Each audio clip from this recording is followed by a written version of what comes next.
My name is Teresita Blanco, the Artsy sister, and today we're reading Saturnastra Nalini. This is Chapter 2, Part 1, Nalini.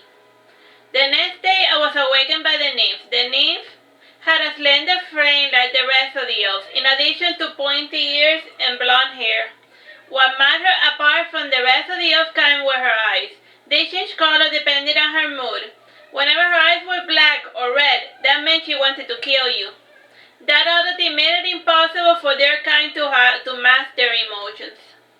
Like the fairy, she had chosen to remain nameless, yet methinks she simply did not feel like telling me her name. That point aside, she had come to tell me something, but had resolved to let me sleep a little longer. Her attentions were for naught. I awoke the minute I became aware of her presence. She had come to inform me of some interesting developments. Apparently the leader of the elves wanted to take a wife. The person who was going to become the elf's wife was initially still some debate. All the highborn families wanted their daughters to marry into the ruling faction. From other proposed candidates, the one with the best chances was Nalini. Nalini was the only elf girl that had green eyes. She was naturally graceful and quite charming. She got along well with the others and was always eager to please. It was everyone's opinion that she would make the perfect wife for their beloved ruler. This piece of news greatly intrigued me. Finally, some interesting developments were taking place among the elves. With post haste, I removed my robes.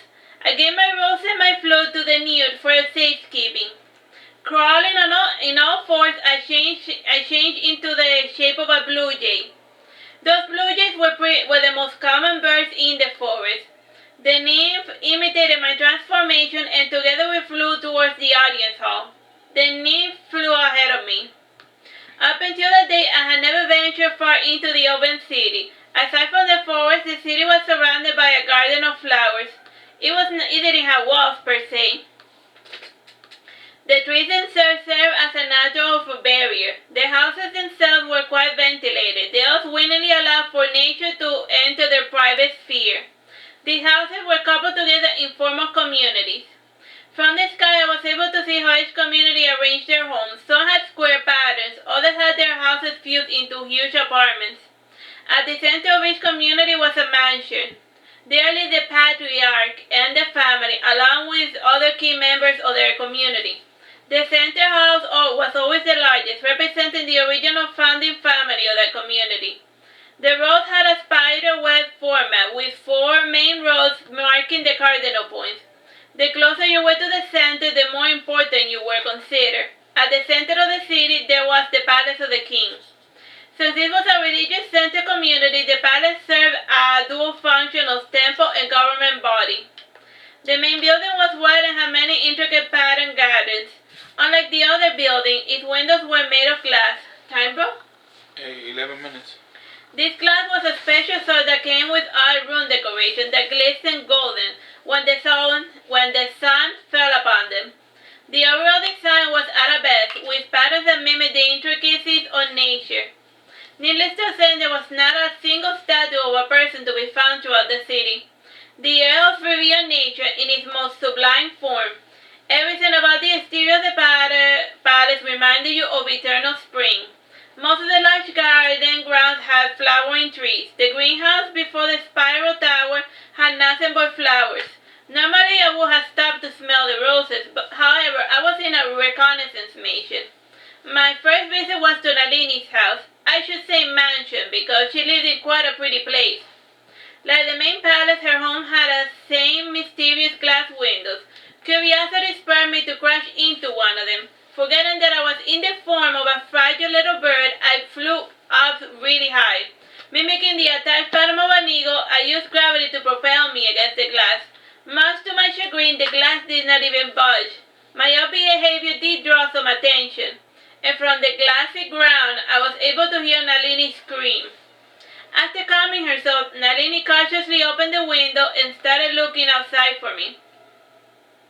Seeing that she was truly concerned for my safety spurred me to play the bird with a broken wing gig. I started chirping most bitterly. The little Nalini was deeply moved by my supposed pitiful condition. Softly Nalini got out the window and she picked me up with her fragile tiny hands, and when she picked me up, I was able to appraise her lovely white robes. Though it looked like the robes of all of the other elves, hers had more elaborate golden borders modeled after roses. The fabric instead of linen was cashmere. Anyhow, after picking me up, we went inside her home. As I was going within, I noticed my nymph's grateful, disdainful glare. I did not even need to read her mind to know what she was thinking. Needless to say, she believed that I was being a stupid girl. As for the interior, everything looked pristine and golden, and most of the furniture looked soft to the touch. When Nalini walked, a handmaiden with humbler robes followed behind. The most common element in the mansion was light.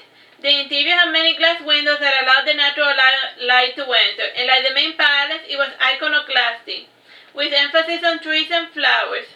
For some odd reason, the torches were lit, even though it was noon, and there was not a single cloud in the sky. My observations were cut short when we reached a wooden door. The door was humongous. Its smooth surface had some interesting runes. Nalini's maid went before her and she knocked on the door. A harsh voice said within, "Who is it?" "It is La Donna. My mistress wishes to have an audience with your eminence." The maid spoke with great bravery and admiration. In her mind, she was speaking with a being that was superior to her in many ways. The voice said, "Proceed." The maid opened the door for Nalini, and once she was inside, the maid closed the door behind the girl. The room appeared to be a study. On the wall there were niches filled with scrolls, and the walls had golden-plated reliefs featuring different animals of the forest. For furniture there was a sturdy marble desk on the center. Like the rest, it had many strange arabesque patterns in gold. The desk came with a throne-like chair with a comfortable white cushions. There was a wide sofa on the left side of the room, and beside the writing desk there was a large glass window. And since the room was rather high-roofed, it had a tier chandelier hanging over it. The candles it had were lighted up needlessly. So the candles were lit even though it's like morning. I was able to see this much of the room because the man was ignoring Nalini's presence. She stood still while she patiently waited for her father to finish his reading. Apparently this sort of waiting was not unusual.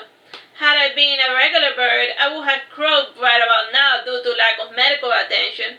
Clearly his work came before his family. In this respect, he was very similar to my own father. The only difference that my father never ignored my cries for attention.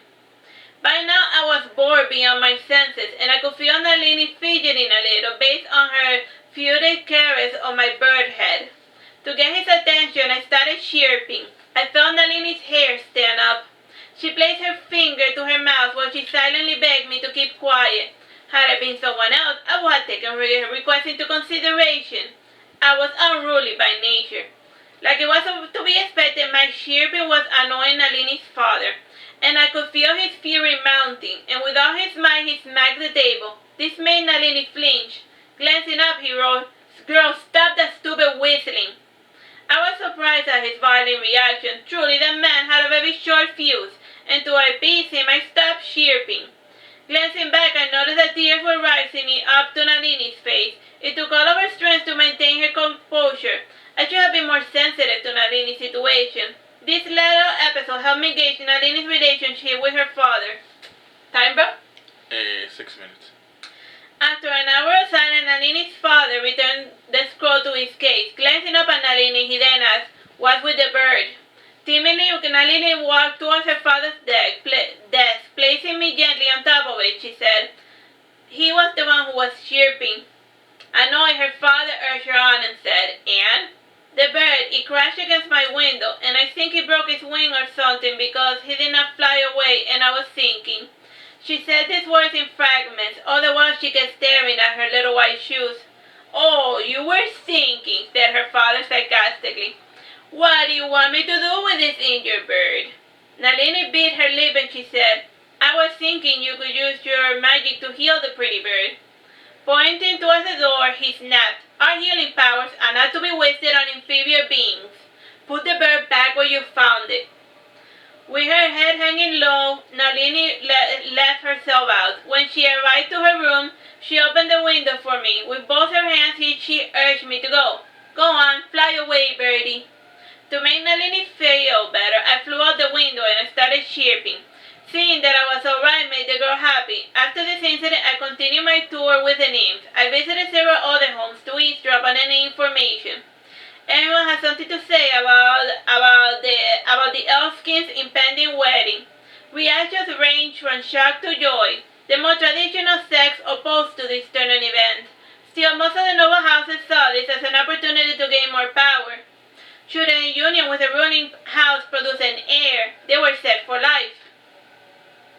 The only ones that did not care about the news were the elves that live in the borders of the city. Since they lived marginalized lives as servants and workers, they saw more work ahead of them. I decided to conclude my expedition by visiting the palace, together with my nymph friend. We flew to the last floor of the tower. The nymph landed on the roof. As for me, I perched on the ledge of the stained glass window. The design of the window was based on traditional Gothic windows, the only difference being in the subject matter. The ones in this palace had stylized forest scenes, and when I tried to look within, everything had a green hue to it, derived from the color of the window. I thought I saw a flame at the center of the room, and what I found out about the flame was that it did not emit any smoke. I assumed that it had some magical properties. Close to this window, I saw something that looked like the edge of a bed. A figure seemed to be resting inside. When the figure rose, I recognized the elfkin. Due to the green hues from the window, he looked completely green. I saw his motion to the window, and seeing that he wanted to open it, I was forced to take flight. When the window was completely open ajar, I resumed my post by its ledge. The time, bro? 3 minutes to me. The elfkin did not seem to notice me. Giving a sign, he rested his head on his hand. His ruby eyes were gazing down upon his city. There was a faint smile painted on his beautiful pale lips. His eyes were focused on Nalini's house, and from this high up his eyes could not discern any details. Regardless, his mind wandered among the strange dreams of love and happiness. He imagined that he was just a regular elf boy with a young bride. Together they played the same games he used to back when he was small, and at other times he had the cliche fantasy of running away and leaving this horrible kingdom behind. A soft wind ruffled my feathers, and one of the tiniest feathers flew within his line of sight. The awareness of my presence interrupted his reverie. His eyebrows furrowed while he bit his lower lip. Remembering that I had to play the part of a bird, I started chirping. The elf pretended that I was a normal bird, and in turn I pretended that he had not noticed that I was not a normal bird. With disdain, the elf thought, "What a foolish intruder. I noticed you the minute that you entered my city. Now what to do? You seem harmless enough." Yawning, he added, "You certainly break the monotony. Do you know any other songs?" Time, bro? 1 minute, 30 seconds. In response, I started chirping, "Lullaby and good night. Go to sleep, little elfkin." While the elfkin heard my song, his eyes started feeling drowsy. Eventually, he lay down on the bed, and when his breathing became regulated, I felt brave enough to venture into his room. From above, I was able to see the elf's feathery bed. It was circular and had many pillows all around. It seemed that his highness was a restless sleeper, and the bed was high enough to allow the elf to look outside his window while sitting down.